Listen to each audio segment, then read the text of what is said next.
Kisah ini bermula dengan seorang pemuda yang bernama Sabit bin Zutho. Ia dari kalangan orang biasa namun syolehnya sangat luar biasa.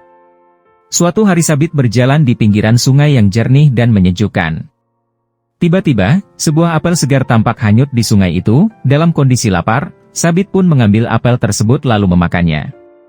Baru segigit menikmati apel yang manis itu, Sabit pun sadar bahwa apel yang dia makan bukan miliknya.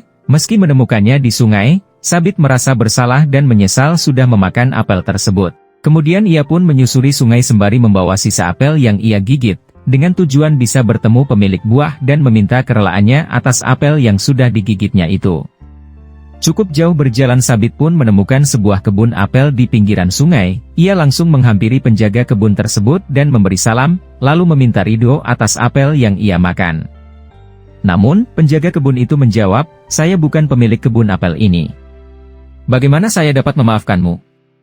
Lalu penjaga kebun itu membawanya ke rumah pemilik kebun apel tersebut. Walau menempuh jarak yang cukup jauh, Sabit tak putus asa demi mencari keridhaan dari pemilik apel itu.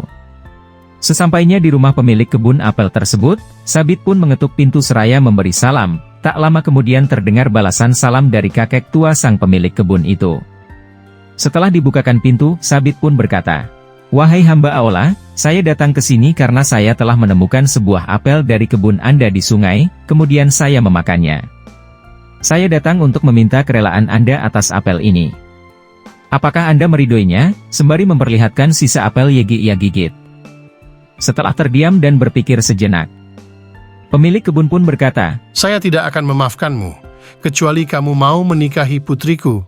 Sedangkan putriku ini seorang wanita yang cacat, buta, bisu, dan tuli." Sabit pun tersentak mendengar hal tersebut. Mungkin sulit masuk di akal, namun tak ada pilihan lain. Sabit pun menerima syarat tersebut, demi mendapatkan keridhaan atas apel yang ia makan. Setelah kesepakatan kedua pihak, terjadilah pernikahan Sabit dan putrinya. Kemudian pemilik kebun pun berkata kepada Sabit, "Datanglah selesai Isya untuk bertemu dengan istrimu." Tak lama kemudian, tiba waktunya selesai Isya, Sabit pun datang menemui istrinya yang cacat itu. Ia masuk ke kamar pengantin wanita dengan langkah yang berat dan gemetar. Sabit pun mengucapkan salam, seraya menghampiri istrinya. Betapa terkejutnya Sabit, ketika mendengar jawaban salam dari wanita yang suaranya lembut dan merdu, serta begitu cantik paras si wanita itu. Tanpa cacat apapun dan anggota tubuhnya yang lengkap. Sabit pun kebingungan dan bertanya, "Bukankah wanita yang menjadi istriku ialah orang yang buta, tuli, bisu, dan lumpuh?"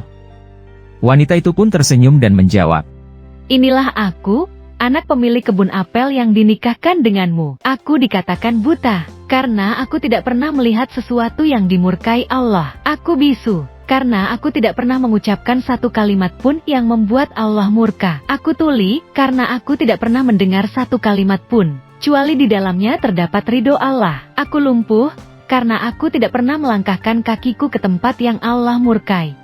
Kemudian Sabit pun memandangi istrinya yang cantik jelita itu, sambil mengucapkan, "Alhamdulillah."